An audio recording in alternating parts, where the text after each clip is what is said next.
तो दोस्तों मैं हूं B Singh, founder and director Made Easy and Next IAS. और जैसे मैंने अपने पहले वीडियो में बात की थी कि what are the climatic parameters which affect the Indian monsoon, उन सभी पे हमने चर्चा की थी। और उन पर मैंने कहा था कि एक तो प्लैनेटरी विंड्स को समझना जरूरी है और रेनफॉल के कितने पैटर्न हैं उनको समझना जरूरी है, jet stream and El Nino को समझना जरूरी है। मैं आपको planetary winds and also the pattern of rainfall या फिर डिफरेंट टाइप ऑफ रेनफॉल्स के बारे में डिस्कस करूंगा। इसको आप अगर समझ जाएंगे तो मैकेनिज्म ऑफ इंडियन मानसून को आप समझ पाएंगे। तो ये जो मेरे 2-3 वीडियोज हैं ये इंडियन मानसून को एक्सप्लेन करने के लिए हैं। So this is my second video, right. तो आज हम बात करते हैं प्लैनेटरी विंड्स की। तो प्लैनेटरी विंड्स को समझने के लिए हमें समझना होगा कि विंड्स को कैसे हम आइडेंटिफाई करते हैं, विंड्स क्या हैं। अब आप आ जाइए सबसे पहले अर्थ पर। This is equator, 0 degree, right. अब हम 0 डिग्री से थोड़ा अप एंड डाउन जाते हैं। So if you can just go to the, this is 0 degree, then 30 degree north, 30 degree south. I am just marking these two line. This is 30 degree north, roughly about 30 degree, and this is 30 degree south. Equator से north, ये north pole है। This is equator to south, ये equator है। This is south pole. तो ये है लगभग position around 60 degree. So this is 60 degree north and this is 60 degree south. मैंने अपने फर्स्ट वीडियो में भी आपसे बात की थी कि इक्वेटर से जैसे ही पोल की तरफ जाएंगे the temperature will go on decreasing and temperature is one of the most important parameters which affect the climate. तो temperature will go on decreasing and from equator to south also temperature will go on decreasing. Equator के adjacent, when you just study adjacent of the equator, ये जो belt है equator के दोनों side, maybe 0 to 5 degree north, 0 to 5 degree south, this remains throughout the year hot. Why it is hot throughout the year? Because this has vertical sun rays. So when sun rays are falling vertical, the solar radiation is high. So when the solar radiation is high, there will be high temperature. तो यहां पर throughout the year high temperature रहता है। Temperature and pressure, as I explained in my first video as well, temperature and pressure relationship is inverse.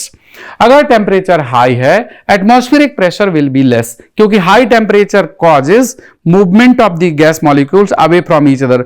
अगर away from each other जाएगा तो density कम होगी, तो प्रेशर कम होगा। So temperature is inversely proportional to pressure in atmosphere, right. तो ये हो गया हमारा ये। तो ये जो 0 to 5 degree north and 0 to 5 degree south की जो बेल्ट है, आप दोनों तरफ 5 डिग्री नॉर्थ 5 डिग्री साउथ ले लीजिए, 5 degree north and 5 degree south. तो ये डोल्ड्रम कहलाता है। This is called nothing but doldrum. Doldrum is nothing but a low pressure zone. Pressure is how much? लो।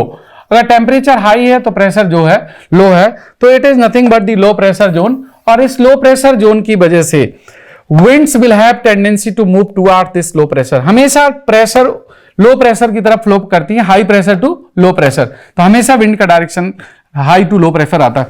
और ये अब जब सेकेंड बेल्ट आप देखिए, ये so very close to the 30-35 degree north and south, ये है, आप देखिए ये हो गया 35, फिर 30 से 35 डिग्री, ये है 30 to 35 degree south and this is 30 to 35 degree north.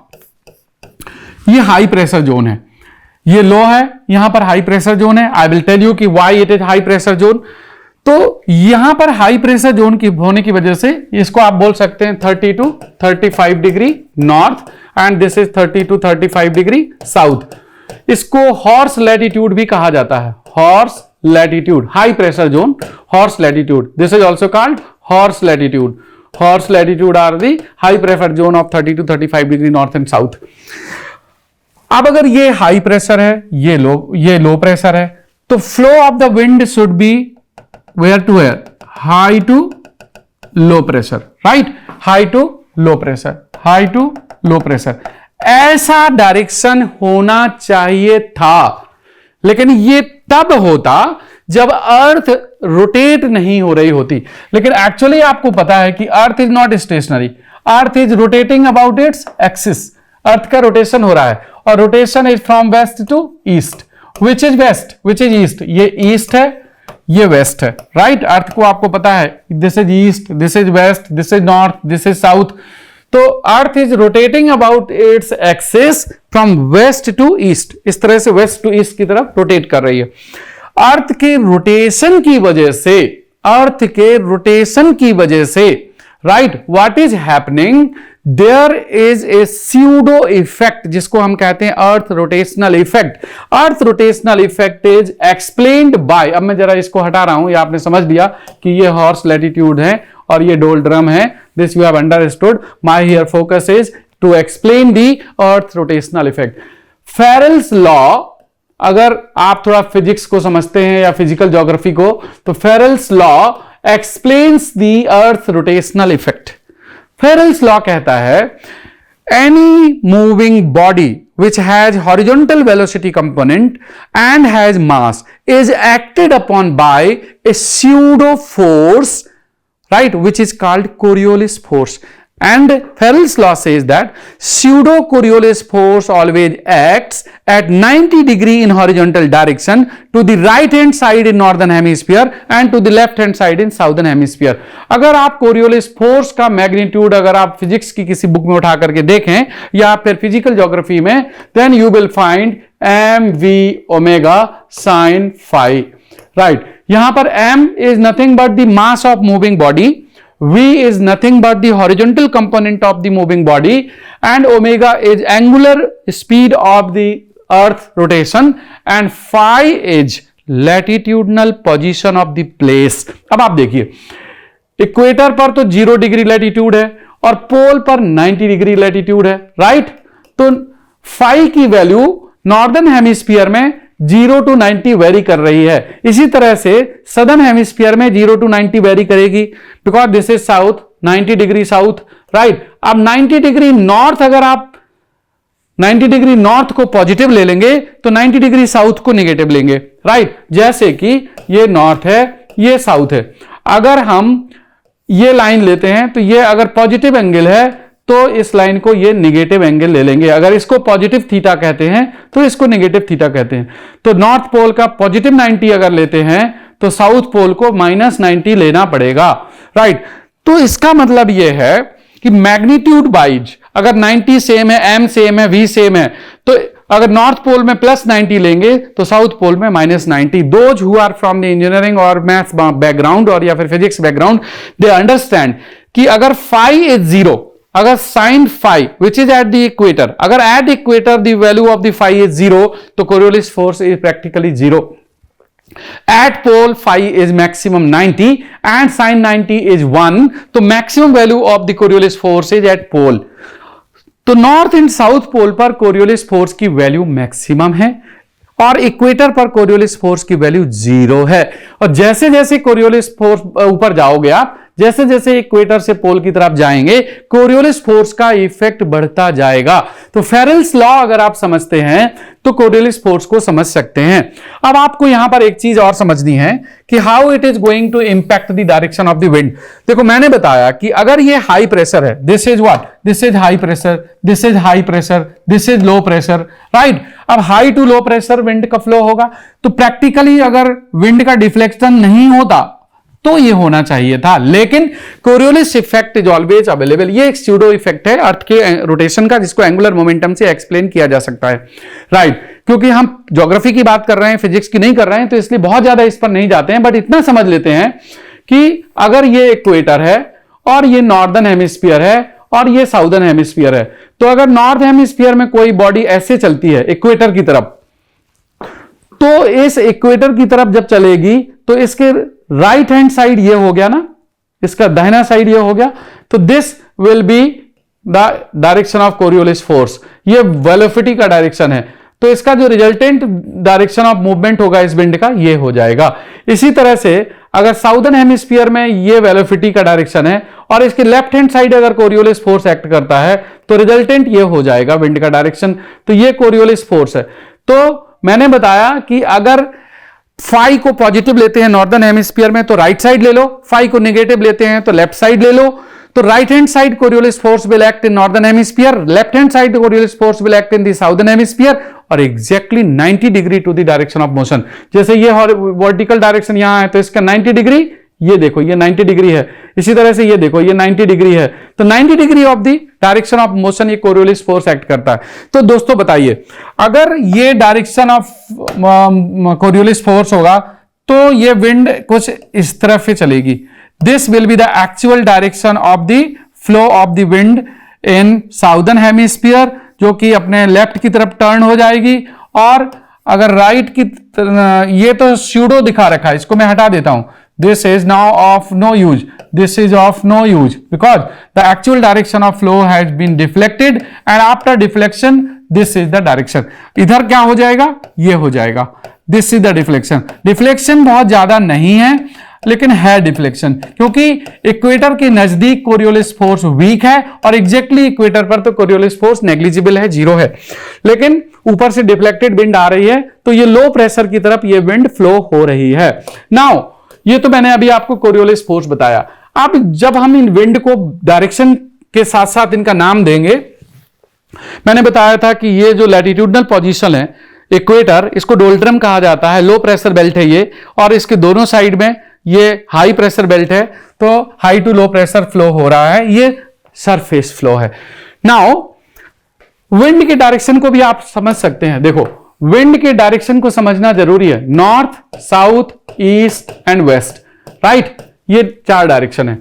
अगर कोई विंड इस तरह से डायरेक्शन रखती है, if the direction of the wind is like this, तो this wind is coming from where, north east direction, तो इसको नॉर्थ ईस्ट विंड कहा जाएगा। If the wind is coming from this direction तो इसको साउथ ईस्ट विंड कहेंगे। Similarly if the wind is from this direction this will be called south west wind. If the wind is from this direction this will be called north west wind. तो wind direction is taken from the direction from which it is coming. यहां पर किस direction से आ रही है, north east direction से। यहां से कहां से आ रही है, साउथ वेस्ट से। ये कहां से आ रही है, साउथ ईस्ट से। नाउ अगर कोई विंड, अभी मैं इसी में थोड़ा बैक जाता हूं, अगर कोई विंड यहां पर मान लीजिए कि बहुत ज्यादा इंक्लाइंड होती, राइट, कि अगर ये विंड ऑलमोस्ट मान लीजिए कि कुछ ऐसे है, राइट, इतनी ज्यादा इंक्लिनेशन है, तो इसको तो ईस्टर्ली कह देंगे, ईस्टर्ली कह सकते हैं ना, क्योंकि इसका इंक्लिनेशन इतना ज्यादा है कि north component is less, east component is maximum, तो ईस्टर्ली विंड कहलाएगी। What we can call it as easterly, right, easterly. और अगर इसका अपोजिट होता, अगर मैं जस्ट इसको फिर वापस हटा दूं, इसको हटा करके और इसको अपोजिट साइड में दिखाते हैं, राइट, अगर ये विंड कुछ ऐसे होती, राइट, जिसमें वेस्ट कंपोनेंट बहुत ज्यादा है, साउथ कंपोनेंट बहुत कम है, तो इसको हम क्या कहेंगे, वेस्टर्ली। तो ईस्टर्ली विंड हो सकती है, वेस्टर्ली विंड हो सकती है, नॉर्थ ईस्ट विंड हो सकती है, साउथ ईस्ट विंड हो सकती है। तो these are the directions based on from which the wind is coming. यहां पर डायरेक्शन बेसिकली वेस्ट से आ रहा है, देखिए ये है वेस्ट, तो यहां डायरेक्शन बेसिकली वेस्ट से आ रहा है। यहां कहां से आ रहा है, वेस्ट से आ रहा है, इसलिए इसको वेस्टर्ली कहा जाता है, राइट। तो अब आप खुद मुझे बताएं, इसको जरा हटा देते हैं, अब आप मुझे खुद बताएं कि ये जो विंड होगी इसको आप क्या नाम देंगे, right. First of all it is north east wind, right और not. This is what, south east wind. ये साउथ ईस्ट से आ रही है, देखिए ये साउथ है, ये ईस्ट है तो साउथ ईस्ट है, ये नॉर्थ है, ये ईस्ट है तो नॉर्थ ईस्ट है। अब ये जो विंड है इनको ट्रेड विंड कहा जाता है, both are trade wind, TW trade wind, TW trade wind. क्यों ट्रेड विंड, ट्रेड नाम पड़ा है ट्रेडो से, ट्रेडो, ट्रेडो का मतलब होता है flow in a direction, constant flow in a direction. तो trade winds are available to the both side of equator. अब ये हो जाएगी north east trade wind, north east trade wind, और ये हो जाएगी साउथ ईस्ट ट्रेड विंड। तो north east trade wind and south east trade wind इनके नाम है। सो this is north east trade wind and this is south east trade wind. This is north east trade wind and this is south east trade wind. तो ये north east and south east trade winds हैं, these are nothing but trade winds. तो trade winds तो आपको समझ में आ गया, और मैंने ये भी बता दिया कि विंड का डायरेक्शन कैसे लेते हैं। अब जरा सेकेंड जोन में आते हैं कि ये फिर लो प्रेशर बेल्ट है। देखो ये लो प्रेशर था, ये फिर लो प्रेशर बेल्ट है यहां पर, और यहां पर फिर लो प्रेशर बेल्ट है। आपको इक्वेटोरियल लो प्रेशर तो समझ में आ रहा होगा, because this is low pressure due to the high temperature. लेकिन आप सोच रहे होंगे ये क्यों लो प्रेशर है, ये क्यों लो प्रेशर है, तो इसको मैं अभी आप एक्सप्लेन करूंगा, because it has the effect of the upper atmospheric circulation of air, तो इसको मैं करूंगा। लेकिन ये अगर हाई है, ये लो है, यहां प्रेशर अधिक है और यहां प्रेशर कम है, तो प्रैक्टिकली तो विंड ऐसे जाना चाहिए था, लेकिन ऐसे जाएगी नहीं। क्यों? क्योंकि 90 डिग्री इसलिए नहीं जाएगी, gradient of the pressure gradient force तो ऐसे ही एक्ट कर रहा है, high to low pressure, this is high pressure, this is low pressure, तो प्रेशर ग्रेडियंट तो इधर है, लेकिन कोरियोलिस इफेक्ट इसके राइट साइड में, तो इसका राइट साइड किधर है, ये है, तो इसका राइट साइड है, तो डायरेक्शन कहां टर्न हो जाएगा, ये, तो यहां पर डायरेक्शन ऐसा हो जाएगा। और यहां देखिए ये हाई है, ये लो है साउदर्न हेमिस्फीयर में, तो प्रेशर ग्रेडियंट फोर्स तो ऐसा है, और इसका लेफ्ट हैंड साइड किधर है, लेफ्ट हैंड साइड इधर है, तो इसका डायरेक्शन कहां हो जाएगा, ये हो जाएगा।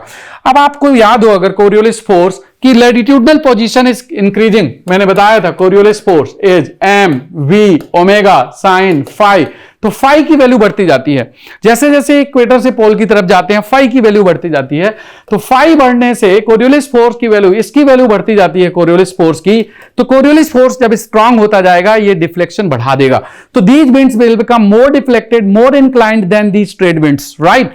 तो ये कोरियोलिस फोर्स। दूसरा क्या है, मास, तो जैसे जैसे टेम्परेचर कम होगा टुवर्ड द पोल, वहां पर विंड का मास भी बढ़ता जाता है, हैवी होती जाती है, तो मास अधिक होने से भी कोरियोलिस फोर्स ज्यादा स्ट्रांग होता जाता है।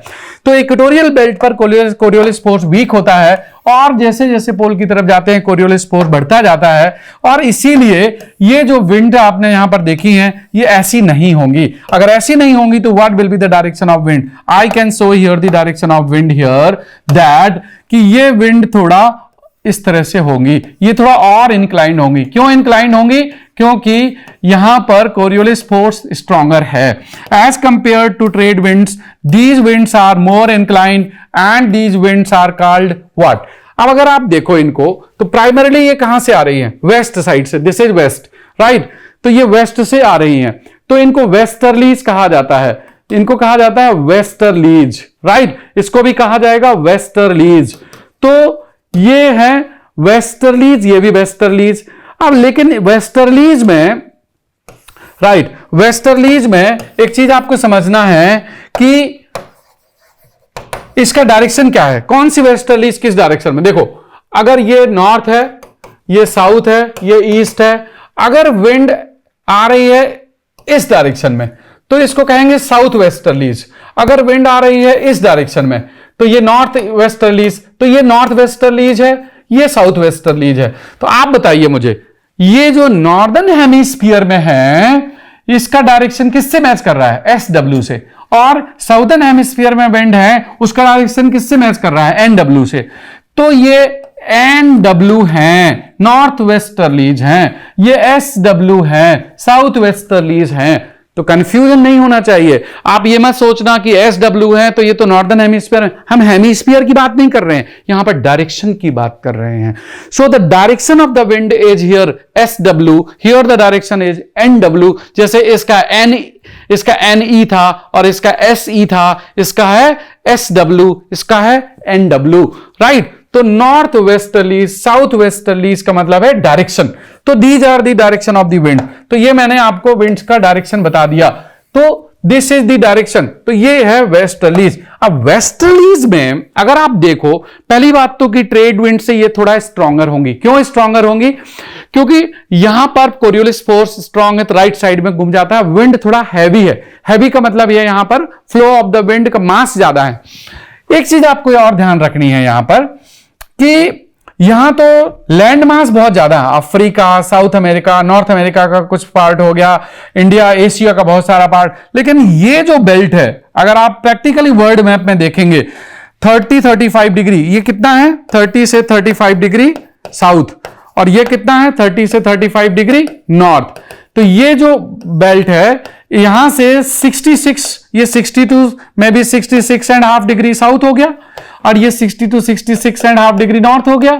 तो ये जो बेल्ट है यहां पर ज्यादातर ओशियन है साउथ में, जबकि यहां नॉर्थ अमेरिका है, यूरोप है, रशिया है, तो यहां पर लैंडमास ज्यादा है, रिलेटिवली यहां लैंडमास कम है। यहां mostly Pacific ocean, Atlantic ocean, और ये ऑस्ट्रेलिया का थोड़ा बहुत पार्ट यहां पर जरूर कुछ आएगा, लेकिन ज्यादातर यहां पर ना पीछे नीचे लैंडमास नहीं है।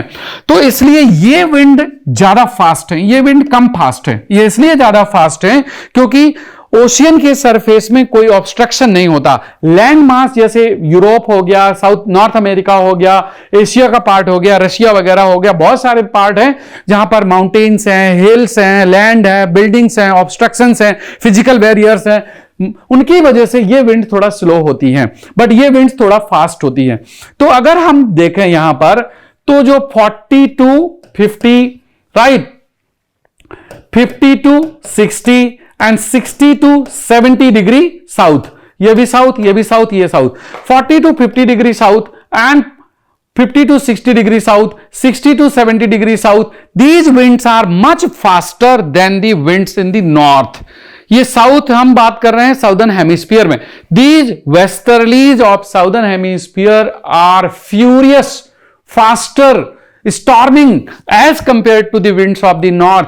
Explained, I have explained the reason. Reason is that there is lot of land mass available here, whereas there is low land mass or almost no land mass, almost no. इसलिए इनको बोला जाता है, जो ये westerlies of 40 to 50 degree है, इनको कहते हैं फ्यूरियस, राइट, रोरिंग 40s, इनको कहेंगे roaring, ROARING, roaring 40s, right.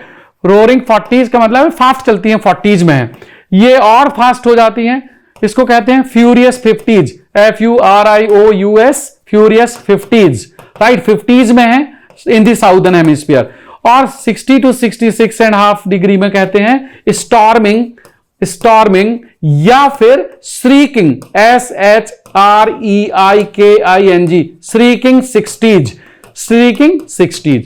तो अगर ये क्वेश्चन ऑब्जेक्टिव में पूछा जाता है कि एट विच जोन फ्यूरियस, मतलब roaring 40s, furious 50s and shrieking और storming 60s are found, then you will say these are the westerlies of southern hemisphere. और उन वेस्टर्लीज का डायरेक्शन क्या है? उन वेस्टर्लीज का डायरेक्शन है NW, राइट, क्योंकि नॉर्थ वेस्ट की तरफ से फ्लो हो रही हैं, तो ये इनके नाम है। These are normally called the local names. Objective exam में ये कई बार क्वेश्चन पूछ लिया जाता है, right. These are oftenly asked question in the objective. तो ये थी वेस्टर्लीज की बात कर रहे थे। हम जरा और आगे चलते हैं। देखो अभी भी आपके दिमाग में ये क्वेश्चन होगा कि ये समझ नहीं आया कि ये लो प्रेशर कैसे है, ये हाई प्रेशर क्या है। ये लो प्रेशर तो चलो ऑब्वियस है, टेम्परेचर इफेक्ट है, बट इसको मैं अभी एक्सप्लेन करूंगा with the upper atmospheric air circulation. तो यहां पर जैसे जैसे आप जाओगे, तो pole is the frigid place. आप देखो ये पूरा टुंड्रा और टैगा जो भी ये प्लेस है, ये that is the frigid. Canada के ऊपर वाला पार्ट हो गया, साइबेरियन पार्ट हो गया, पोलर पार्ट हो गया। It is 100% frozen area through out the year, right, and temperature is always freezing temperature, heavy air is very heavy, and low temperature means high pressure. तो यहां पर high pressure है, this pressure is again high, so this the pressure here is white color, this pressure is high, white color, this pressure is high. तो high pressure is available on the pole.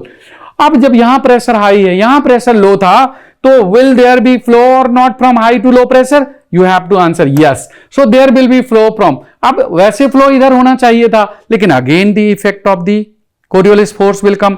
और ये है northern hemisphere, तो right side, तो right side अगर होगा तो कुछ ऐसा डिफ्लेक्शन हो जाएगा। यहां पर डिफ्लेक्शन कम होगा या ज्यादा होगा? The inclination of the winds will be more. क्यों? क्योंकि कोरियोलिस फोर्स इज हाई, 90 डिग्री के आसपास पहुंच गया phi. So when we say m we omega sine phi is Coriolis force, तो value of the phi has increased, and not only that, m की value भी, मास भी हैवी होता जा रहा है। सो दिस and here you can say the here वैसे इधर होना चाहिए था, but it will deflect to the left, तो लेफ्ट की तरफ डिफ्लेक्शन, ज्यादा डिफ्लेक्शन होगा, and this is the circulation। तो ये आप अगर देखो प्रैक्टिकली ये ईस्ट है, ये नॉर्थ है, और इधर फ्लो हो रहा है या इधर फ्लो हो रहा है, तो प्रैक्टिकली हम इसको कह सकते हैं ईस्टर्ली विंड्स। तो these are easterly winds, right, easterly winds, easterly winds, easterly winds. ये नॉर्थ ईस्टर्ली हैं, ये साउथ ईस्टर्ली हैं, तो दीज आर ईस्टर्ली। तो इनको हम पोलर ईस्टर्ली भी कहते हैं, पोलर ईस्टर्ली। ये नॉर्दर्न हेमिस्फीयर के हैं, तो नॉर्थ ईस्टर्ली कह सकते हैं, ये भी पोलर ईस्टर्ली है, और इसको क्या कहेंगे? पोलर ईस्टर्ली को बताइए boys, polar easterly, this is south easterly winds.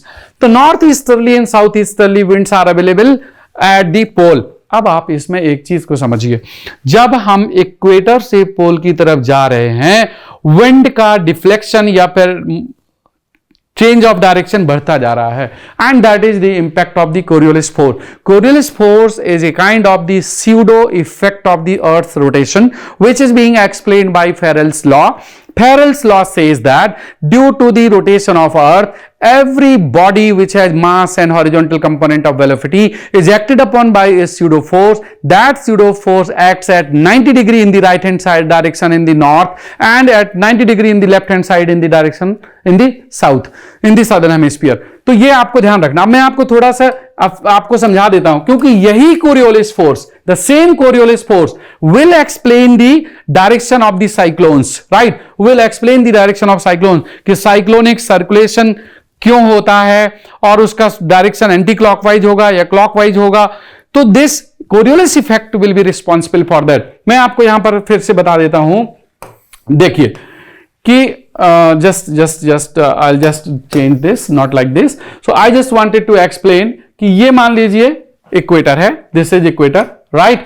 अब इक्वेटर के नॉर्थ एंड साउथ आप जरा देखिए, अगर आप इक्वेटर की तरफ आ रहे हैं इधर, तो कहां से आ रहे हैं? यहां से आ रहे हैं इक्वेटर की तरफ। तो ये तो हो गया pressure gradient force, this is the pressure force, क्योंकि हाई प्रेशर लो प्रेशर, तो हाई प्रेशर और लो प्रेशर का डिफरेंस कहता है प्रेशर ग्रेडियंट, तो उसकी वजह से high to low pressure force act करेगा।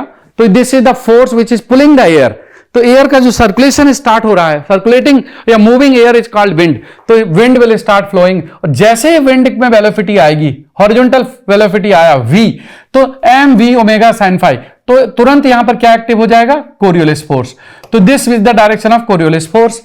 अब ये कोरियोलिस फोर्स हमेशा एट 90 डिग्री एक्ट करेगा, तो direction will be 90 degree here, और इन दोनों के इंपैक्ट की वजह से ये विंड इधर हो गया। अब मान लीजिए कि ये प्रेशर ग्रेडियंट फोर्स इधर होता, लाइक दिस, जैसे ये हाई प्रेशर है और ये लो प्रेशर है, यहां भी लो प्रेशर है, जैसे ये वाला बेल्ट, तो इसका 90 डिग्री राइट किधर है? ये, तो Coriolis force will be here, तो यहां पर डायरेक्शन ये हो जाएगा। So that is how we can explain north side, ये और ये तीनों इससे एक्सप्लेन कर सकते हैं। इसी तरह से साउथ में अगर देखें, तो साउथ में pressure gradient force will act from high to low pressure here, this is pressure gradient force, और 90 degree left side is Coriolis effect, तो कोरियोलिस इफेक्ट इज दिस, तो इसलिए इसका डायरेक्शन ये हो गया इंक्लाइंड, राइट। और अगर इससे अपोजिट डायरेक्शन में प्रेशर ग्रेडियंट फोर्स होता, तो फिर कोरियोलिस फोर्स यहां पर होता, and this Coriolis force will give deflection in this direction. तो this is nothing but this, and this is nothing but this, and same is this. जैसे जैसे इक्वेटर से पोल की तरफ जाते हैं, कोरियोलिस फोर्स बढ़ता जाता है, क्यों? M we omega sine phi, तो omega is angular velocity of the earth which is constant, mass is given, right, mass of the air parcel, and v is the horizontal velocity, और phi की value बढ़ती जाती है। Objective में कई बार question आता है कि what is the value of the Coriolis force at equator? Phi is 0, exactly on equator is 0, लेकिन इक्वेटर के जरा सा भी ऊपर और नीचे जाएंगे, मतलब नॉर्थवर्ड एंड साउथवर्ड, तो there will be effect of Coriolis force. Coriolis force will keep on increasing when maximum at pole, increasing and maximum at the south pole. If you are taking positive here, you will take negative here, इसलिए direction को हम explain कर सकते हैं। मैं आपको यहां पर यह बता रहा था कि इसी कोरियोलिस फोर्स के थ्रू आप ना साइक्लोनिक सर्कुलेशन को समझ सकते हैं। साइक्लोनिक सर्कुलेशन, जैसे cyclones are formed by something like this, कि ये है isobar. Isobar means line joining the places of equal pressure. तो ये है हाई प्रेशर और ये है लो प्रेशर, राइट। तो high pressure low pressure, centre पर प्रेशर कम है, मतलब minimum pressure is at centre and maximum at circumference. तो wind will always have direct tendency to flow. तो high to low pressure, pressure gradient force will always act from high to low pressure, right, always acts at high to low pressure, pressure gradient force. लेकिन अगर ये northern hemisphere होगा तो Coriolis force will act to the right, Coriolis force will act to the right. तो ये wind किधर move कर जाएगी? Can you show this wind? ये विंड ऐसे मूव कर जाएगी, ये विंड ऐसे मूव कर जाएगी, क्लियर और नॉट? तो इस तरह से सर्कुलेट हो गई। अभी मैंने एक स्टेप दिखाया, अब दूसरा, अब जैसे अब यहां पर आ जाइए, यहां पर। तो यहां पर आप देखोगे कि फिर कोरियोलिस फोर्स कहां एक्ट करेगा? Toward the centre. Coriolis force always, sorry, pressure gradient force will act toward the centre. ये तो कोरियोलिस प्रेशर ग्रेडियंट फोर्स है, यहां से प्रेशर ग्रेडियंट फोर्स इधर एक्ट कर रहा है, लेकिन Coriolis force will be at 90 degree. ये प्रेशर है एफ पी, ये क्या था? एफ पी, ये क्या था? एफ सी कोरियोलिस, ये क्या था? F Coriolis, right. तो ये प्रेशर ग्रेडियंट है एफ पी। अब Coriolis force again will be at 90 degree. अब यहां पर अगर आप 90 डिग्री देखते हो तो 90 degree will be right, right. तो यहां पर कोरियोलिस फोर्स इधर है, यहां पर कोरियोलिस फोर्स इधर है।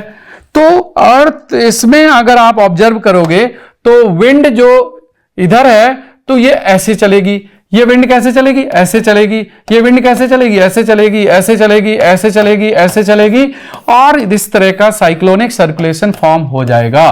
This cyclonic circulation is, tell me, is it in northern hemisphere और इन साउदर्न हेमिस्फीयर? ये नॉर्दर्न हेमिस्फीयर में है। अब ये क्लॉकवाइज है या एंटी क्लॉकवाइज? तो ये डायरेक्शन क्या है? क्लॉक या anti clock? Tell me boys, this is anti clockwise. तो cyclonic circulation in northern hemisphere is anti clockwise. अब अगर आप याद कर लें, जैसे cyclonic circulation in northern hemisphere is anti clockwise, इस सीएनए को याद रखिए। सी मतलब साइक्लोन, एन मतलब नॉर्दर्न हेमिस्फीयर, ए मतलब एंटी क्लॉकवाइज। तो cyclone in northern hemisphere are anti clockwise. अगर ये साउदर्न हेमिस्फीयर होगा तो Coriolis force just left side हो जाएगा। इसका मतलब एंटी क्लॉकवाइज की जगह क्या हो जाएगा? क्लॉकवाइज। तो अगर आपने नॉर्दर्न हेमिस्फीयर में साइक्लोन एंटी क्लॉकवाइज है तो साउदर्न हेमिस्फीयर में साइक्लोन क्या हो जाएगा? क्लॉकवाइज हो जाएगा। तो बड़ा आसान है इसका। अगर ये साइक्लोन है, साइक्लोन में होता है low pressure at centre and high pressure at surrounding. Anti cyclone उल्टा होता है, एंटी साइक्लोन में हाई प्रेशर सेंटर पे होता है, लो प्रेशर यहां पर होता है। तो एंटी साइक्लोन जस्ट इसका उल्टा हो जाएगा। अगर जस्ट उल्टा हो जाएगा तो उल्टा यहां से पढ़ना शुरू करिए। Anti cyclone in northern hemisphere will be clockwise. देखो, अगर उल्टा पढ़ना शुरू करोगे इधर से तो आप एंटी साइक्लोन पढ़ लोगे, और सीधा पढ़ना शुरू करोगे तो साइक्लोन पढ़ लोगे। ये नॉर्दर्न हेमिस्फीयर में है, और साउथ में जस्ट उल्टा कर लेना आप। तो cyclone in northern hemisphere are anti clockwise, anti cyclone in northern hemisphere will be clockwise, और साउदर्न हेमिस्फीयर में इसके दोनों उल्टे हो जाएंगे। Cyclone will have low pressure at centre, high pressure in the surrounding, anti cyclone will be just opposite. तो ये cyclonic circulation can be explained with the help of earth rotational effect which is being explained by the Farrell's law और a Coriolis force, right? तो मैंने आपको ये साथ के साथ यहां पर ये बता दिया कि जो ये विंड का सर्कुलेशन है वो ये है। अभी आपको लेकिन अपने सवाल का आंसर नहीं मिला, वो ये कि why this is high pressure, why this is low pressure, why this is low pressure। तो इसका आंसर तो बड़ा क्लियर है कि this is high temperature belt, doldrum इसको हमने कहा था, और यहां पर लगातार टेम्परेचर हाई रहता है अराउंड द ईयर, इसलिए प्रेशर कम रहता है। कम प्रेशर की वजह से यहां पर विंड आती है। अब जरा आप ये देखो कि अगर ये विंड इधर आती है, राइट, इसको मैं थोड़ा डिलीट कर रहा हूं, मुझे थोड़ा स्पेस चाहिए। सो अगर ये विंड यहां पर आती है तो ये जाती कहां है? Constantly winds are coming here. इसका मतलब ये एक तरह से यहां पर हमेशा विंड फ्लो अगर हो रही है तो ये जा कहां रही है? अगर लगातार विंड, आप देखो किसी वेसल में पानी भरते जाओगे तो कुछ समय बाद तो भर नहीं जाएगा। तो इसका मतलब है इससे बाहर कहीं ना कहीं मूवमेंट हो रहा है। तो उसको हमें समझने की जरूरत है, और वो यहां पर आपको बताता हूं। देखो, ये इस तरह से फ्लो हुआ सरफेस में, ये इस तरह से फ्लो हुआ सरफेस में, लेकिन यहां पर आकर के ये विंड एटमॉस्फेयर में ऊपर उठ जाती है, और ऐसे विंड ऊपर चली जाती है, ऐसे विंड ऊपर चली जाती है, और फिर ये विंड ऐसे जाके फिर ये नीचे आती है। इस तरह से अपर एटमॉस्फेरिक सर्कुलेशन होता है, इस तरह से अपर एटमॉस्फेरिक सर्कुलेशन होता है। ये पूरी साइकिल बनती है। अब देखिए, यहां से विंड ऊपर उठती है। Can you see this? अगर डायरेक्शन, अगर आपको और इसमें थोड़ा समझना है, आप देखिए, ये विंड ऊपर जा रही है एटमॉस्फेयर में, राइट और not? This wind is going in atmosphere. किस लेवल पर? इक्वेटर पर, भूमध्य रेखा पर, इक्वेटोरियल बेल्ट पर, 0 to 5 degree north and south. इसीलिए कॉन्स्टेंटली यहां पर लो प्रेशर बना हुआ है। जब हवा वहां से लगातार ऊपर उठती रहती है, क्योंकि हवा गर्म हो जाती है, हीट हो जाती है, हीट होने की वजह से वो विंड ऊपर अपलिफ्ट हो जाती है। This phenomena of the upliftment of air is called convection, this is called convective current. तो ये लगातार सरफेस से एयर हॉट होकर के, and this hot air is gradually uplifted, continuously keeps on uplifting. और जैसे ये एयर अपलिफ्ट होगी, तो दोस्तों ध्यान रखना, हमारा जो एटमॉस्फेयर है वो ऊपर कूल है, तो ये एयर ऊपर जाकर के कूल हो जाती है। तो कई बार तो ये अगर ओशियन के आसपास है या ओशियन में इक्वेटोरियल बेल्ट पे है, तो ये कूल होकर के क्लाउड में कन्वर्ट हो जाती है और रेन देती है। इसको हम कन्वेक्टिव रेन कहते हैं, कन्वेक्शनल रेन कहते हैं। अदरवाइज ये एक साइक्लिक या फिर साइक्लोनिक सर्कुलेशन होता है, ये अपवर्ड फिर ऐसे जाती है फिर नीचे आती है। तो ये जो हाई प्रेशर है दोस्तों, जब एयर ऊपर से एटमॉस्फेयर से जमीन पर उतरेगी तो कंटिन्यूअसली प्रेशर बढ़ाएगी। तो this high pressure is because of this downward flow of the air, this downward flow of the air, इसकी वजह से ये हाई प्रेशर बेल्ट डेवलप होती है। So there is subduction of air, this is called convection, this upliftment is called convection, this downward is called subduction. ये है subduction of air, right, and this is what, convection of air, convection, subduction. तो this high pressure is being developed and maintained around the air is because of the subduction of air, right? तो इसलिए ये high pressure होता है। अब देखिए, हम अगर यहीं पर थोड़ा इसको स्टडी करें दूसरी साइड को, राइट? अब मैं यहां पर इसको दिखाता हूं, तो यहां पर भी ये इस तरह से फ्लो हो रहा है। I don't know whether it is visible of not, right? तो ये फ्लो अपोजिट डायरेक्शन में हो रहा है इधर, राइट? यहां से ये अपोजिट डायरेक्शन में, देखिए इसका flow high pressure to low pressure, यहां पर प्रेशर हाई है, यहां पर प्रेशर लो है। तो यहां पर ये विंड फिर ऊपर उठेगी और ये ऐसे आएगी और फिर ये वापस नीचे आएगी। सो this is again A flow, right? यहां पर देखिए, क्योंकि जहां जहां लो प्रेशर होगा, low pressure will be maintain. अगर ये विजिबल नहीं है तो I can change the colour, I can change the colour. अगर ये कलर विजिबल नहीं है तो I can show you here, this is the movement, this is uplifted, this is upper atmospheric movement and this is again coming down, this is। तो ये जो wind है ये एटमॉस्फेरिक सर्कुलेशन है और ये था प्लैनेटरी सर्कुलेशन, ये सरफेस पर है, ये अपर एटमॉस्फेयर पर है। आप जरा देखिए कि यहां पर कॉन्स्टेंटली हाई प्रेशर, ये दोनों सबडक्शन हो रहा है, this side and this side, और यहां पर कन्वेक्शन, फिर कन्वेक्शन हो रहा है, राइट? तो दिस इज कन्वेक्शन। और यहां पर आप देखेंगे तो अगर मैं इसको वापस दिखा दूं विंड को, तो I can show you by the same colour कि यहां पर फिर ये फ्लो हाई प्रेशर, पोल पर हाई प्रेशर है, यहां पर लो प्रेशर है, राइट? तो लो प्रेशर में विंड फिर ऊपर उठ जाएगी और ये विंड फिर ऐसे चलेगी और फिर यहां पर नीचे डाउन हो जाएगी, right? And this is the movement. अब आप देखिए, तीनों साइकिल क्लियर हो गए। Same will be here, south में भी अगर आप इसको दिखाना चाहते हैं तो सेम दिखा सकते हो, but that is not required here to we have shown here. तो अगर आप इसको दिखाना चाहते हैं तो ये इधर फ्लो होगा, राइट? और यहां से ऊपर उठेगा और ऊपर उठ करके ऐसे विंड जाएगी, इस तरह से फिर डाउन जाएगी, this is up, this is up. और अगर हम इधर दिखाते हैं तो this is flow toward this and this goes up, this comes here and comes here down. लेकिन आपको एक चीज देखना है, आई हैव शोन हियर, ये यहां पर हाइट कम है, ये हाइट ज्यादा है, this is the maximum height at equator. तो अपर एटमॉस्फेरिक सर्कुलेशन, इसको मैं जरा हटा रहा हूं, subduction and convection. Convection is the upliftment of air, subduction is the fall of air. जहां जहां सबडक्शन होगा, ये सबडक्शन बेल्ट है ये पूरी, सो this is the subduction belt. और जहां जहां भी सबडक्शन होगा, wherever there is subduction you will always find high pressure।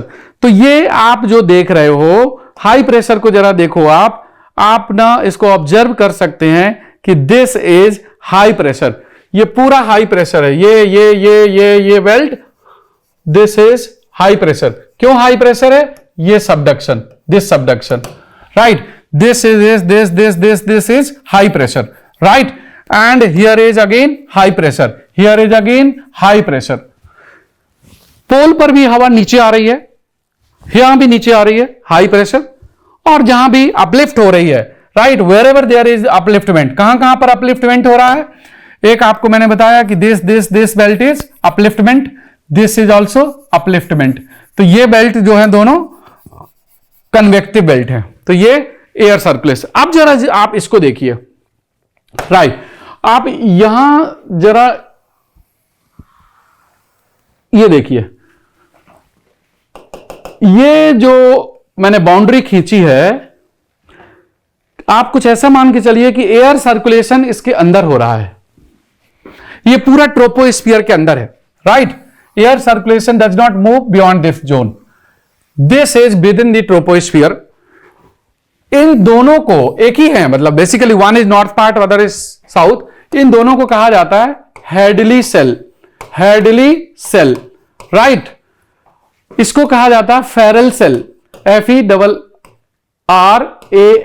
So this is Ferrel cell, right. This is also Ferrel cell, this is also Ferrel cell. इसको कहा जाता है polar cell, polar cell, this is also polar cell. किसकी height अधिक है? Hadley cell की maximum है, Ferrel cell की हाइट कम है, पोलर सेल की हाइट और कम हो गई। तो ये अपर एटमॉस्फेरिक सर्कुलेशन है और इसके बियॉन्ड नहीं। तो जितने भी क्लाउड्स होंगे वो इस जोन के अंदर होंगे, क्योंकि जो एयर ऊपर जा रही है या जो एयर का अपर एटमॉस्फेरिक मूवमेंट हो रहा है उसी की वजह से क्लाउड फॉर्म हो रहे हैं। So all the cloud, rain and every phenomena is happening within this zone. ये सब ट्रोपोस्फियर के अंदर हो रहा है। तो this is just a 3D model which I have shown कि that is how the things are happening. अब आप देखिए, ये जो वेस्टर्ली विंड्स हैं, ये आप पोजीशन देखिए जरा हमारे वर्ल्ड में क्या है। जितनी ये जो ट्रेड विंड वाली जो बेल्ट है, यहां पर आप देखेंगे कि अफ्रीका का बहुत सारा पार्ट है, साउथ अमेरिका का बहुत सारा पार्ट है, एंड एशिया में इंडिया वगैरह काफी पार्ट है, और ये साउथ ईस्ट एशिया पूरे कंट्रीज यहां पर हैं। कुछ ऑस्ट्रेलिया का थोड़ा सा पार्ट यहां आ जाता है। इधर देखोगे तो नॉर्थ अमेरिका हो गया, यूरोप मोस्टली हो गया, चाइना का बहुत सारा पार्ट हो गया, रशिया का बहुत सारा पार्ट हो गया, एशिया का बहुत सारा। इधर आप देखोगे तो थोड़ा साउथ अमेरिका का पार्ट है, कुछ अफ्रीका का पार्ट है इसमें, और कुछ तो ऑस्ट्रेलिया न्यूजीलैंड का पार्ट है। लेकिन इसका ज्यादातर पार्ट ओशियन में है और इधर ज्यादातर लैंड मास है। लैंड मास होने की वजह से ये वेस्टर्ली स्लो है और यहां पर ओशियन होने की वजह से ये वेस्टर्ली फास्ट है। इसलिए मैंने कहा था roaring 40s, furious 50s, storming या फ्रीकिंग 60s, राइट। और ये आपको विंड का सर्कुलेशन समझ में आ गया। मुझे उम्मीद है कि through this you will be in position to understand why this high pressure, why this high pressure, why this high pressure, because of subduction of air from the upper atmosphere। तो अगर हम इसी चीज को थोड़ा, अगर हम इस चीज को यहां देखें, आप देखिए same thing which I have shown here, कि ये हेडली सेल, ये फेरल सेल, ये polar cell, right. Same Hadley cell, Ferrel cell, polar cell, right. And ये इस साइड भी सम है, but basically this is around the earth. ये हो गया वेस्टर्लीज, दीज आर, ये दोनों ट्रेड विंड्स हैं, ये वेस्टर्लीज हैं, ये भी वेस्टर्लीज है। ये easterlies, these are also easterlies, ये पोल से आ रही हैं तो पोलर ईस्टर्लीज कह सकते हैं। So this is the circulation of wind. अब हमारा इंडिया ज्यादातर इस बेल्ट में है। India is mostly to the north of equator. Equator से अराउंड, आप अगर इंडिया की लैटिट्यूडनल पोजीशन देखें तो आप देखेंगे कि 8 डिग्री 6 मिनट से 37 डिग्री 4 मिनट तक है, 8 डिग्री 4 मिनट से 37 डिग्री 6 मिनट तक है नॉर्थ में। तो ज्यादातर इंडिया की जो पोजीशन है वो इस बेल्ट में है। तो इंडिया की जो पोजीशन इस बेल्ट में है, तो हमारे यहां विंड होनी चाहिए north east trade wind. Winter में mostly north east trade wind flow करती है, लेकिन कुछ ऐसे लोकल पैरामीटर्स हैं जिनकी वजह से इंडिया की विंड का पैटर्न चेंज होता है, क्योंकि ऊपर हिमालय प्रेजेंट है और नीचे ये इंटर ट्रॉपिकल कन्वर्जेंस जोन जो लिखा है। जब हीट होता है हमारा नॉर्थ पूरा, जब सन की पोजीशन नॉर्थवर्ड होती है, तो ये ITCZ, inter tropical convergence zone, ऊपर खिसक जाती है। इसको हम एक्सप्लेन करेंगे अगली वीडियो में। तो उसकी वजह से ऊपर चली जाती है। जब ये जोन ऊपर जाती है, सन की पोजीशन नॉर्थ में होती है, जब हमारे इंडिया में समर होती है in the month of May June, like this April May June में, तो यहां बहुत हीट होती है इंडिया में। Because of that low heat, inter tropical convergence zone ऊपर खिसकती है, तो ये विंड साउथ वाली ये ऐसे इंडिया की तरफ फ्लो करने लगती है, ऐसे चलने लगती है। और यही विंड का रिवर्सल, मतलब ये जो विंड ऐसे आ रही थी अब ये वापस ऐसे हो गई, ऐसे की बजाय ये हो गई, मतलब नॉर्थ ईस्ट की बजाय साउथ ईस्ट इंडिया में आने लगती है, राइट। साउथ वेस्ट, ये साउथ वेस्ट हो जाती है, ये पहले नॉर्थ ईस्ट था। तो ये रिवर्सल को ही मानसून कहते हैं। तो अभी हम मानसून पर आएंगे। हमें प्लैनेटरी विंड्स को समझना इसलिए जरूरत थी क्योंकि हमें मानसून को समझना है, रिवर्सल को समझना है। That is why I made you understand the monsoon. अब before we come into the monsoon we are also required to understand the type of rainfall. मैंने आपको बताया था कि क्लाइमेट में temperature variation, pressure variation and precipitation variation are main parameters. Precipitation में मैंने बताया था कि rain and drizzle is in liquid form and snow, sleet, glaze and hail are in solid form। मैंने आपको अंतर भी बताया था कि sleet, snow, glaze में क्या होता है। If you have not seen, you can go through my first video, right? In my first video, I have explained this, and now here I am telling you कि what are the different forms of rain या different type of rains, how the rain can happen, right? Rain is liquid. Rainfall and drizzle are mostly similar. A small difference कि rain happens with a greater speed, diameter of the drop is more than 0.5 mm, and if you talk about the drizzle, diameter of the drop is less than 0.5 mm and it is very slow, intensity is very less। drizzle जितनी होती है कई बार वो उतना soil absorb भी कर लेती है कई बार, राइट। तो अभी हम बात करते हैं टाइप ऑफ रेनफॉल्स। तो टाइप ऑफ रेनफॉल्स की हम बात करते हैं रेनफॉल, राइट। प्राइमरली टाइप जो है यहां पर अगर हम देखें तो टाइप्स ऑफ रेन में टाइप्स ऑफ रेनफॉल, तो नंबर 1 इज कन्वेक्शनल रेन। मैंने अभी अभी आपको बताया था। अब प्लैनेटरी विंड से आप कन्वेक्शनल रेन को समझ पाएंगे। Convectional rain, right. Second is frontal rain, right. और लेट अस से ओरोग्राफिक मैं सेकंड लेता हूं। ओरोग्राफिक रेन, ओरोग्राफिक और relief rainfall, relief rainfall, right. Rainfall, this is type of rainfall. Third is frontal rainfall, FRONTAL, frontal rainfall, right. And fourth is cyclonic, cyclonic rainfall, rainfall. Basically जो cyclonic rainfall है it is some time front also forms the cyclone. तो हम ये कह सकते हैं कि cyclonic rainfall is of two type, one is frontal, other is non frontal. या फिर हम ऐसा कह सकते हैं कि frontal rainfall can have cyclonic और मे नॉट हैव साइक्लोनिक। इसलिए प्राइमरली ये दोनों थोड़ा इंटर रिलेटेड है, हम अभी समझेंगे, लेकिन हमने अलग अलग रखा। अब आप बात कर रहे होंगे what about the monsoonal rainfall. तो मानसूनल रेनफॉल इन्हीं से मिलकर के बना है, इसी ओरोग्राफिक से मानसून, मतलब monsoon is not the type of rainfall, monsoon is the reversal of winds, right. तो अभी हम टाइप ऑफ रेनफॉल की बात कर रहे थे।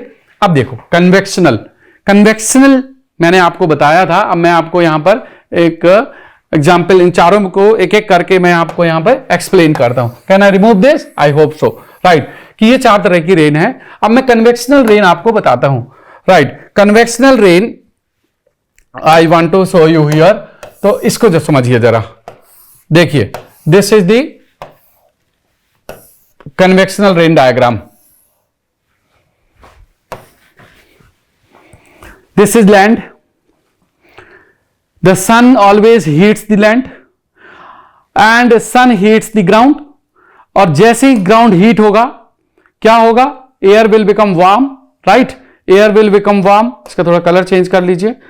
It is warmer. कौन सा कलर बेटर रहेगा? ओके, ब्लू ले लेते हैं। Air will get warm. Warmer air will rise. This is the uplift of the air. इस फिनोमिना को क्या कहा था आपने? जरा बताइए। If the air is uplifted toward the atmosphere, it is called convection. Any air parcel, when it is heated, it becomes lighter. Light air moves up, right? ऊपर चलती है, उठती है। अगर ये एयर पार्सल पूरा का पूरा बड़ा एयर मास अपलिफ्ट हो जाता है हीटिंग की वजह से, लाइट हो गया, ऑब्वियसली ऊपर जाने लगेगा। आप स्मोक को देखिए, स्मोक कहीं आग लग जाए तो जरा देखिए कि वो एयर पार्सल है, वो हॉट है, इसलिए लाइटर है, इसलिए all these lighter gases move up, तो ये एयर ऊपर जाती है। बट जैसे जैसे आप हाइट की तरफ जाते हैं, मैंने आपको एक चीज बताई थी, that is fall in temperature. 6.5 degree centigrade पर 1000 मीटर, इतना टेम्परेचर कम होता जाता है। अगर आप 1 किलोमीटर हाइट चलते हैं ट्रोपोस्फियर में तो 6.5 डिग्री सेंटीग्रेड टेम्परेचर कम होता जाता है। That is why when you move from lower part to the upper part of the Himalaya, temperature will keep on decreasing, right, and after certain height, altitude जिसको हम कहते हैं, when the temperature becomes below freezing, below zero, snow will occur.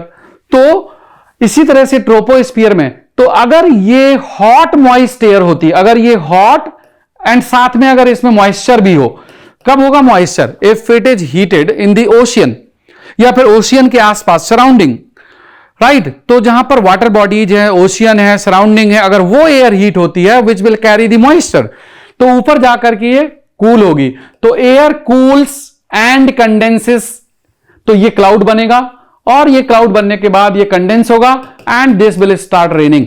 तो this kind of the rainfall is called, this is called convectional rain. अब आप बताइए convectional rain phenomena कहां होगा? इक्वेटोरियल बेल्ट पे तो हमेशा हाई टेम्परेचर होता है, हमेशा कन्वेक्शन फिनोमिना है, एयर ऊपर उठती है। तो जो इक्वेटोरियल बेल्ट है that is most prominent place of the convectional rainfall, and important is that sea के आसपास, ओशियन के आसपास। So in Amazon basin, Amazon is in near the Pacific Ocean and in the Brazil and certain part of the South America. Then Congo River, Congo River को आपने नाम सुना होगा, जायरे river भी कहते हैं, and which is in Africa, equatorial belt है।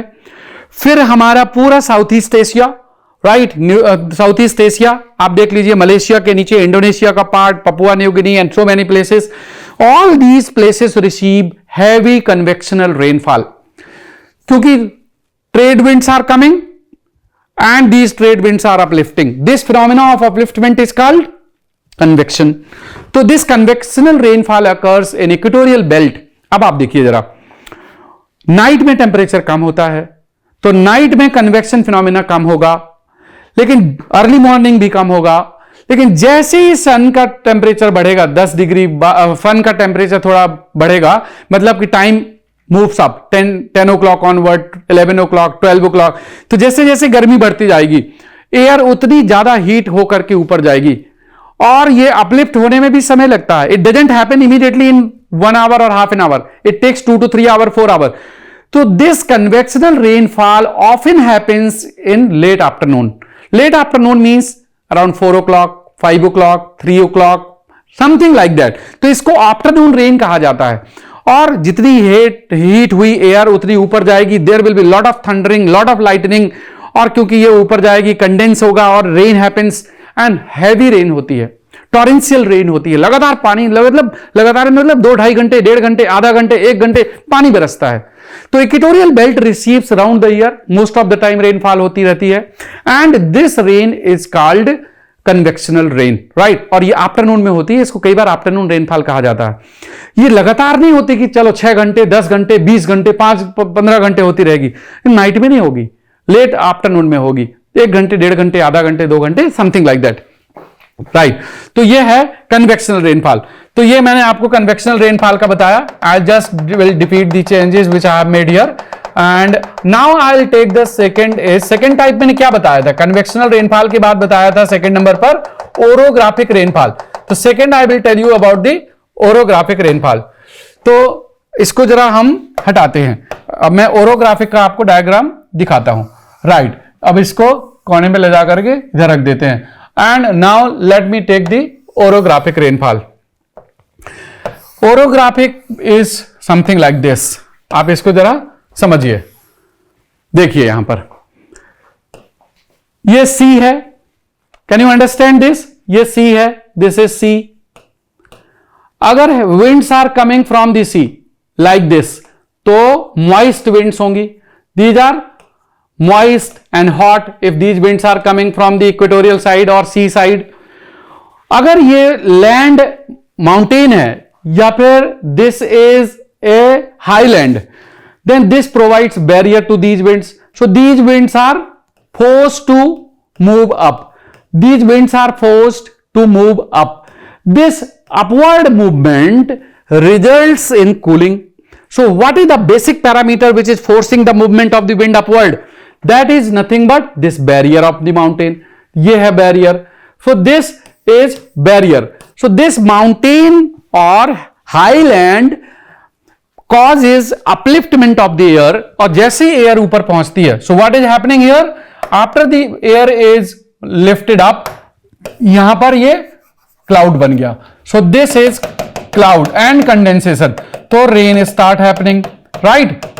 तो this part of the mountain which is called windward slope, इस slope को कहते हैं windward slope. विंड इधर से आ रही है, this is called windward slope. Windward slope of the mountain or highland will receive plenty of the rainfall. हमारे इंडिया में monsoonal winds south west monsoon Bay of Bengal की तरफ से और अरेबियन सी की तरफ से आते हैं. फिर वो वेस्टर्न कोस्ट में स्पेशली केरला का जो पार्ट है वहां पे टकराते हैं, और वहां पर वेस्टर्न घाट है. Western Ghat provides the physical barrier, और ये विंड ऊपर अपलिफ्ट होती हैं और ये हैवी रेनफॉल देती हैं वेस्टर्न कोस्ट में. तो आप अगर देखेंगे पूरा केरला हो गया, कर्नाटका का ये वाला पार्ट, वेस्टर्न वाला पार्ट, वेस्टर्न पार्ट हो गया, और बेसिकली दिस इज दी कोंकण वाला जो पार्ट है गोवा तक, यहां पर अच्छी खासी हैवी रेनफॉल होती है और वो ओरोग्राफिक रेनफॉल है. सो दिस इज ओरोग्राफिक. लेकिन माउंटेन के पीछे देखो जरा, अगर हम माउंटेन के पीछे चले जाएं तो यहां पर आप देखोगे कि वापस विंड्स नीचे आ गई. सो the winds start coming again down, क्योंकि हाइट कम हो गई. अगर विंड्स नीचे आती हैं तो फिर वो वार्म होने लगेंगी, राइट? तो यहां रेन नहीं होगी. तो इस डायरेक्शन को कहते हैं leeward direction. Leeward direction of mountain. अब माउंटेन के दो डायरेक्शन हो गए. One I told the windward direction, other I told leeward direction. Windward is the facing the wind, leeward is the back side of the mountain. तो back side will not receive much rain. आप देखिए यहां पर लिखा है rain shadow, तो this is rain shadow, this is rain shadow. यहां पर रेन नहीं होती, कम होती है बेसिकली, यहां पर रेन कम होती है. तो अगर हम देखेंगे वेस्टर्न घाट, इंडिया की बात करें, वेस्टर्न घाट के वेस्टर्न साइड में, केरला साइड में रेन है, लेकिन वेस्टर्न घाट के ईस्टर्न साइड में जहां बैंगलोर है या तमिलनाडु का पार्ट है वहां रेन नहीं है, कम है रेन बेसिकली. तो रेन का अंतर भी काफी ज्यादा है. तो वो लीवर्ड और विंडवर्ड डायरेक्शन का इफेक्ट है. तो इसको कहते हैं rain shadow. Rain shadow area में रेन कम होती है. दो चीजें हमने डिस्कस की. First was the convectional rain, second was the orographic rain. अब हम थर्ड रेनफॉल की बात करते हैं, दैट इज फ्रंटल रेनफॉल. तो फ्रंटल रेनफॉल को समझने के लिए अगर आपको जरा यहां पर आना पड़ेगा. I just show the diagram here and this is frontal rainfall, right? Front, what is the front? अगर आप याद करो, राइट, किसको याद करें? Before I come here I just recall you these winds. आप ये देखो जरा, यहां पर ये वाला पोजीशन, यहां से आ रही हैं पोलर ईस्टर्लीज, यहां से आ रही हैं वेस्टर्लीज.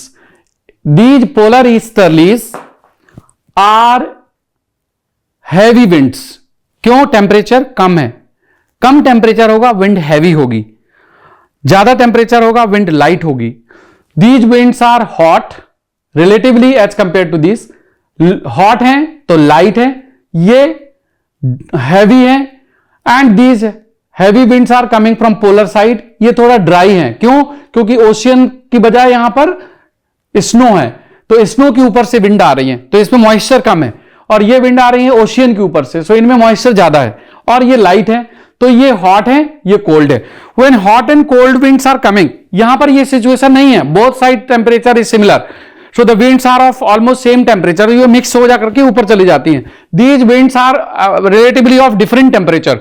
तो इस बेल्ट में और इस बेल्ट में, क्योंकि यहां पर लैंड मास है नहीं है, सो this much does not have much significance to discuss here. लेकिन यहां पर तो लैंड मास है. Part of the Canada, part of the northern America, part of the you have the several part of the Europe and some part of the Russia, कुछ यहां पर है Norway वगैरह।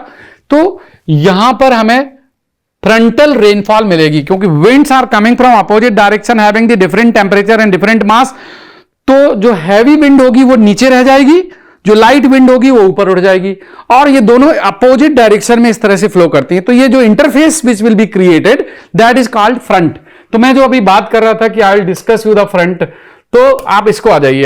अब यहां देखिए उसी इंटरफेस की हम बात करते हैं, तो यू कैन अंडरस्टैंड कि व्हाट इज द फ्रंट। आप देखो यहां पर ये हॉट विंड आ रही है, this is hot wind, I will just take the same red colour, this is hot wind, ये हॉट विंड्स हैं, राइट। ये कहां से आ रही हैं हॉट विंड्स? वेस्टर्लीज कह लीजिए आप इनको, राइट, दीज आर वेस्टर्लीज। और अपोजिट साइड से कौन सी विंड आ रही है? Cold winds, right, these are coming cold winds. और ये आ रही हैं पोलर, तो इनको कह सकते हैं हम पोलर ईस्टर्लीज। अब polar easterlies are heavy, dry भी हैं, हैवियर भी हैं, कोल्ड भी हैं। ये वार्मर हैं, लाइटर हैं, तो ये ऊपर उठ जाएंगी और एक इस तरह की इंटरफेस बन जाएगी।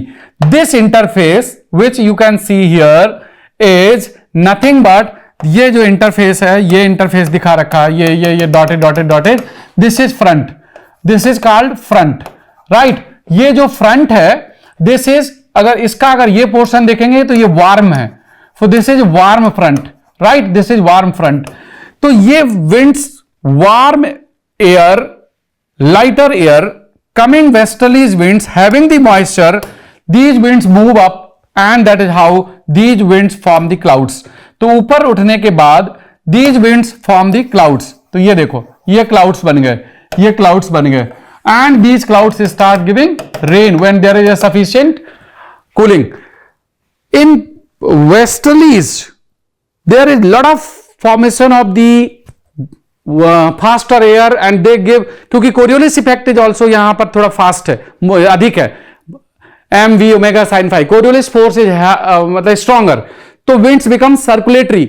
अब मैंने बताया था नॉर्दर्न हेमिस्फीयर में एंटी क्लॉकवाइज की विंड सर्कुलेशन होगा, तो एंटी क्लॉकवाइज सर्कुलेटरी विंड्स एक साइक्लोनिक फॉर्मेट ले लेती हैं, तो frontal rain often becomes cyclonic. हालांकि ये जो साइक्लोन से बहुत स्ट्रांग नहीं है, they are not very very strong, but एक साइक्लोनिक फॉर्मेशन ले लेते हैं। इनको कई बार टेम्परेट साइक्लोन कहा जाता है क्योंकि normally that range is a temperate belt, right. जो भूमध्य रेखा से थोड़ा 20 to 30 डिग्री नॉर्थ साउथ है उसको कहते हैं tropical belt, tropic of cancer, tropic of Capricorn, तो ट्रॉपिकल बेल्ट। तो ये ट्रॉपिकल साइक्लोन नहीं है, दीज आर टेम्परेट साइक्लोन, बहुत ज्यादा स्ट्रांग तो नहीं है लेकिन these have continuous flow. Cyclonic हो सकता है ये फ्रंटल, इसीलिए मैंने पहले बताया था कि साइक्लोनिक फ्रंटल हो सकती है और हो सकता है ना भी साइक्लोनिक हो। तो ये साइक्लोनिक सर्कुलेशन भी अधिकतर हो जाता है, that is called the frontal rainfall which mostly happens in that region of which region, जो यूरोप का पार्ट हो गया, नॉर्थ अमेरिका का पार्ट हो गया, रशिया का पार्ट हो गया, ज्यादातर उस बेल्ट में है, साउथ में तो ज्यादातर ओशियन है, right. So this is called the frontal rainfall. Frontal rainfall normally gradual है, ज्यादा लंबे समय तक, जैसे अभी मैंने 3 बात की, one as convectional equatorial belt पे है, आफ्टरनून रेन कहलाती है, इंटेंस होती है, लाइटनिंग थंडरिंग होती है, हैवी रेनफॉल होती है, कम समय के लिए होती है, आफ्टरनून रेन अक्सर कहते हैं इसको। सेकेंड हो गई orographic is mainly because of presence of highlands, presence of mountains, when winds are moist, coming from seaside, coming from water side, coming across the highlands, lifted up। तो जो orographic है वो तो वर्ल्ड में बहुत जगह होती है, राइट, और खास करके जो ओशियन के आसपास हाईलैंड्स है, माउंटेन्स है, वहां पर तो बहुत होती है। तो इसका डिस्ट्रीब्यूशन बहुत वर्ल्ड में बहुत जगह है, इंडिया में है, साउथ अफ्रीका में है, अफ्रीका में, अफ्रीका के जो पार्ट में है, साउथ अमेरिका के पार्ट में है, और इसको अभी हम देखेंगे। फिर हम फ्रंटल देखें तो ये ज्यादातर नॉर्थ बेल्ट में हो गया। फ्रंटल रेनफॉल नॉर्मली लंबे समय तक चलती है लेकिन इंटेंसिटी इसकी कम होती है, बहुत तेज नहीं होती। जैसे इक्वेटोरियल बेल्ट बहुत फास्ट रेन होती है बट ये उतनी तेज नहीं होती, राइट। तो ट्रॉपिक जो इक्वेटोरियल बेल्ट था that was basically convectional rain, बहुत हैवी होती है, but this will be little gradual, longer और थोड़े लंबे समय तक। तो अमाउंट ऑफ रेन ज्यादा है क्योंकि काफी लंबे समय तक होती है, लेकिन इंटेंसिटी ऑफ रेन जो होती है ना, जो बहुत तेज होना, वैसा नहीं है, राइट। तो ये हो गया फ्रंटल रेनफॉल। अब हम लास्ट डिस्कस करते हैं फ्रंटल रेनफॉल के बाद। I just show you the last part of the rain, and the last part of the rain is cyclonic. तो इंडिया में भी कभी कभी साइक्लोन्स आ जाते हैं, वी आर वेल अवेयर, और वर्ल्ड में बहुत सारे ऐसे साइक्लोनिक रीजन्स हैं जहां पर कभी कभी साइक्लोन्स आते रहते हैं। Tropical belt is well known. तो साइक्लोनिक रेनफॉल को समझने के लिए mostly cyclonic rain happens in the sea shore area, coastal area में ज्यादा होती है। And not only that, cyclonic air का जो सर्कुलेशन है that is very complex phenomena, और साइक्लोन फॉर्म होना एक डिजास्टरस है। सबसे heavy rain, high winds, lot of the loss of life and property which can happen. अब देखो ओशियन के यहां पर आप ये देखिए, यहां पर मैं आपको बताता हूं कि कैसे इस एयर का सर्कुलेशन वो इस तरह से सर्कुलेट हो रही है, राइट। अगर ये नॉर्दर्न हेमिस्फीयर है तो ये एंटी क्लॉकवाइज सर्कुलेशन होगा, साउदर्न हेमिस्फीयर है तो क्लॉकवाइज सर्कुलेशन होगा, और ये सर्कुलेट होकर के हवा ऊपर उठती है। Why this wind uplifts? क्योंकि ये विंड मॉइस्ट है, हॉट है, और ऊपर जाकर के ये हॉट होने की वजह से ये लाइटर है, तो लाइटर एयर ऊपर जाती है, राइट। और ऊपर जाकर के फिर ये क्लाउड फॉर्म करती है, एंड दीज क्लाउड्स, ये क्लाउड्स फॉर्म करती है ये, right, and these clouds give the rain. तो ये cyclonic rainfall is mostly happening in the tropical belt. तो tropic of cancer, tropic of capricorn, मतलब जैसे आप अगर इक्वेटर को समझें तो इक्वेटर के दोनों side, I'll just remove this, क्योंकि यहां पर तो मैंने आपको एक्सप्लेन कर दिया। I'll just remove this and I will show you tropical belt। तो यहां पर आप ये देखिए, राइट। तो ये देखो, ये इक्वेटर है, this is 23.5 degree north, this is 23.5 degree south, 23.5 degree north, 23.5 degree south. एक रफ डायग्राम है, 66.5 degree north, half degree north, 66.5 degree south, half degree south. इसको कहते हैं ट्रॉपिक ऑफ कैंसर, इसको कहते हैं tropic of cancer, tropic of Cancer, right. This is tropic of Cancer. This is called tropic of Capricorn, tropic of Capricorn, tropic of Capricorn, right, Capricorn. ये है Antarctic circle, this is Arctic circle. So this is Arctic circle, Arctic circle, and this is Antarctic circle, 66.5 degree south, Antarctic circle, right. तो ये Antarctic circle है, this is Arctic circle, this is equator, this is equator 0 degree. तो tropical belt एक तो ये है, इसके आसपास की बेल्ट है ये 20 to 30 डिग्री ये, और एक ये 20 to 30 डिग्री वाली साउथ वाली बेल्ट। तो यहां पर ट्रॉपिकल साइक्लोन्स आते हैं, और यहां पर टेम्परेट साइक्लोन जो कि फ्रंटल रेनफॉल की वजह से आते हैं, और ये हो गए। तो मोस्टली यहां पर फ्रंटल रेनफॉल होती है, तो ये टेम्परेट बेल्ट होती है, टेम्परेट, और ये होगी tropical, right. So this is tropical belt, tropical. तो मैं आपको बताना चाह रहा था कि रेनफॉल कहां होती है, किस तरह की। अब प्राइमरीली 4 तरह की रेन है, क्या? Convectional rain, second orographic, third frontal, fourth cyclonic, right. अब इंडिया में मोस्टली ओरोग्राफिक होती है, लेकिन जो कोस्टल एरिया है, जैसे अगर हम ईस्ट कोस्ट देखें, उड़ीसा हो गया, देन आंध्रा कोस्ट, देन उसके नीचे आते हैं कुछ आंध्रा के नीचे, राइट, तमिलनाडु का कुछ पोर्शन ऊपर वाला, तो कर्नाटका का, यहां पर ईस्ट कोस्ट में ट्रॉपिकल साइक्लोन आते हैं। इधर गुजरात साइड में फिर एक ट्रॉपिकल साइक्लोन का हो गया। वर्ल्ड में बहुत सारे ट्रॉपिकल साइक्लोन्स आते हैं, और हर जगह अलग अलग इंटेंसिटी, अलग अलग उनके नाम है। तो एक बार हम जरा देखते हैं कि साइक्लोन्स जो आते हैं उनका क्या पैटर्न है और कहां पर आते हैं।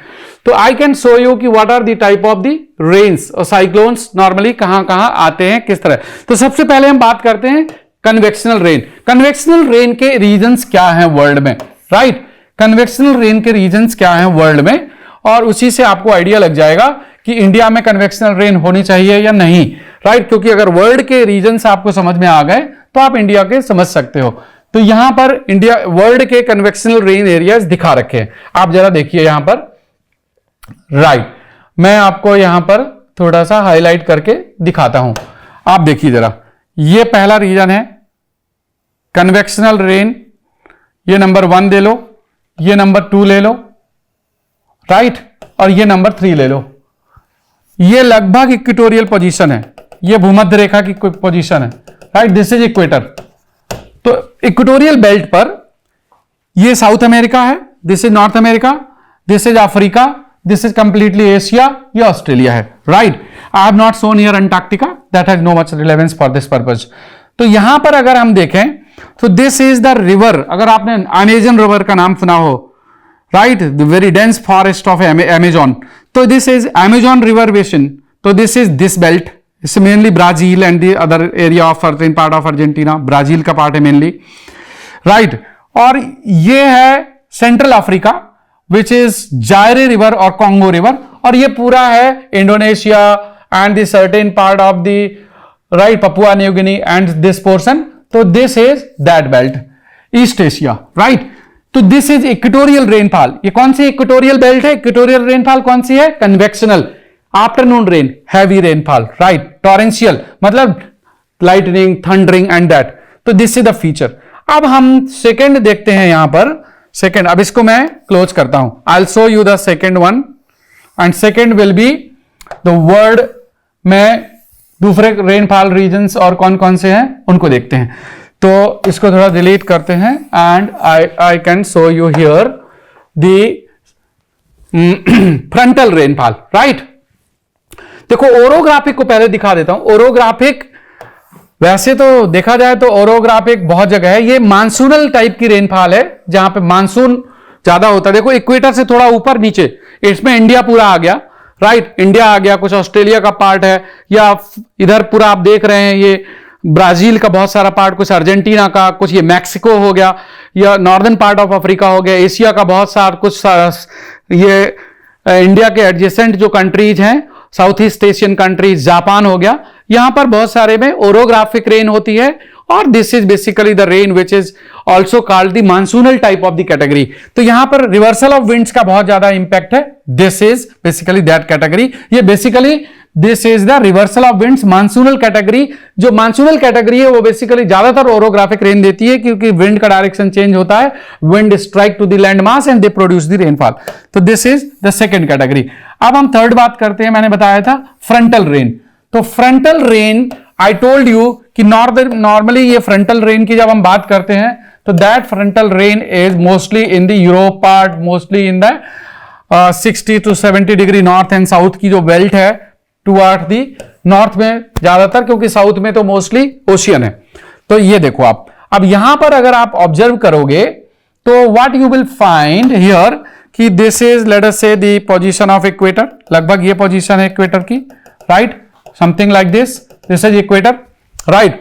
और ये जो शेडेड एरिया है ग्रीन कलर से, the shaded areas are nothing but, they are nothing but the rainy areas. तो ये आप देखो, ये पोर्शन, ये हो गया, ये हो गया, this is in the part of Canada, right, northern part of USA Canada, ये पूरा हो गया, यूरोप का पार्ट हो गया, इसमें यूके का भी पार्ट आ जाएगा, certain part of the Russia also, and ये वेस्टर्न पार्ट, ये ईस्टर्न पार्ट। तो ये यहां पर फ्रंटल रेनफॉल है। सो this is the basically frontal rainfall. And अगर हम 60 to 70 डिग्री साउथ देखें तो this will be beyond the land mass zone, इसलिए beyond land mass zone has no significance to discuss, वहां पर तो ocean, ocean and only ocean. तो this is the frontal rainfall.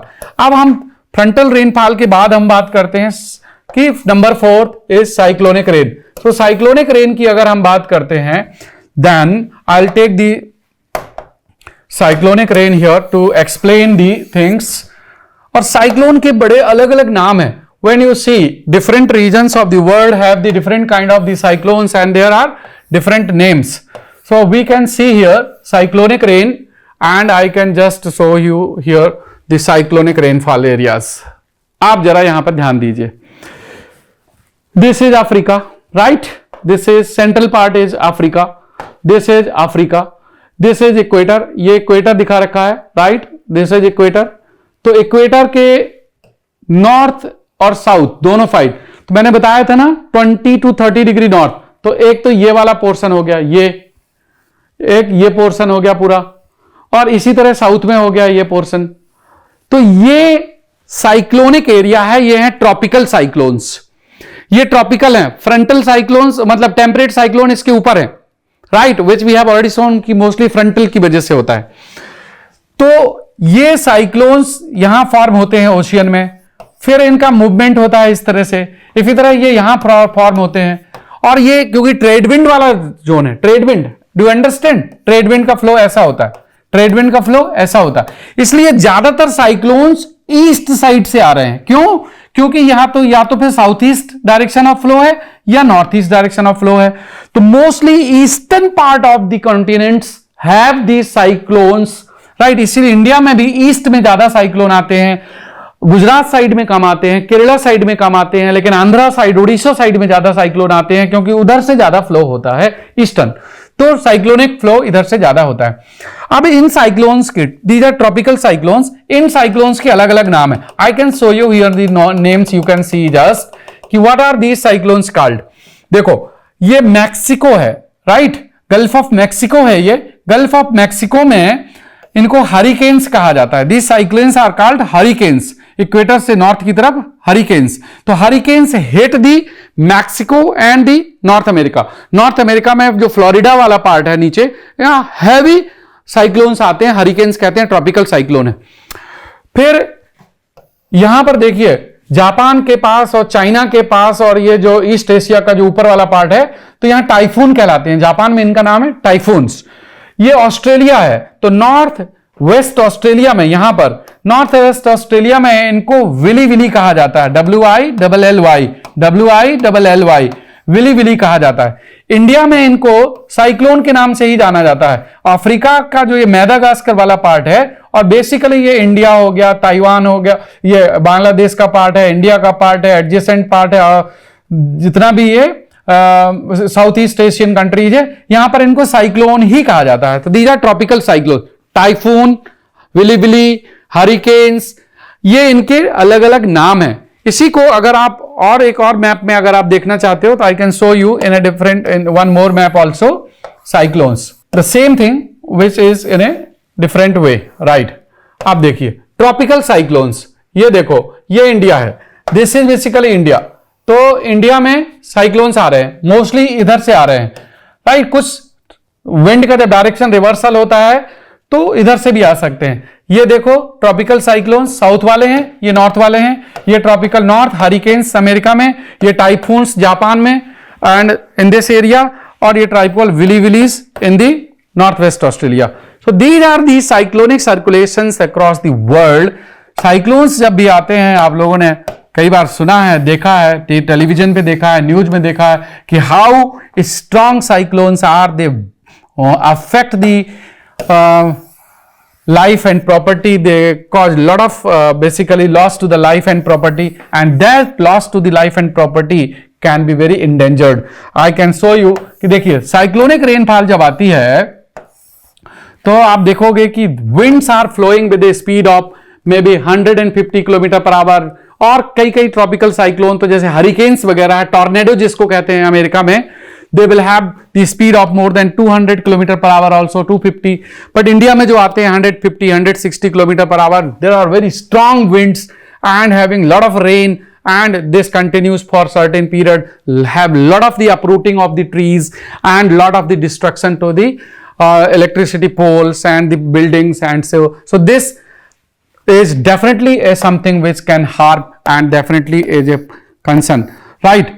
तो अभी तक हमने आज बात की है कि रेन कितने तरह की होती है, और रेन को अगर आपको रेन को समझना है तो basically before understanding of the Indian monsoon I told you to understand the few important things. आप अगर समराइज करें मेरे दोनों लेक्चर का, first and second, in first lecture I told you कि what is climate, what are the factors affecting climate, and which are the main important parameters. My main aim is to understand the rainfall in India, that is the mechanism of the Indian rainfall. मैंने बताया था कि planetary winds are most important out of the other parameters, rain is the one important thing which is the very important for us. तो अभी तक हमने rain को समझने के लिए जो बेसिक चीजों की जरूरत थी उनको किया है। अभी मेरा मानना है कि आपको और जानने की जरूरत है, एक तो एल नीनो के बारे में, दूसरा जेट स्ट्रीम्स के बारे में, तीसरा एयर मासेस के बारे में, फिर मानसून को हम स्टडी करके फिर इंडिया के मानसून को समझ सकते हैं, रेनफॉल कितनी होती है, कैसे होती है. There are many questions in the civil services mains from the concept of climate, and there are many objective questions in the various examinations including SSC, including civil services, including the other exams. So I hope that these lectures you will find useful. If you find useful, please do like and comment on the comment box, and if I find ki you people are liking it and you are able to understand these, I will bring more videos, right? So this is in the lockdown situation, whatever I can do from my home, I am trying to do this, and if you will like it, I will definitely bring more videos. I hope it will be useful to you. Stay safe, stay blessed. Jai Hind.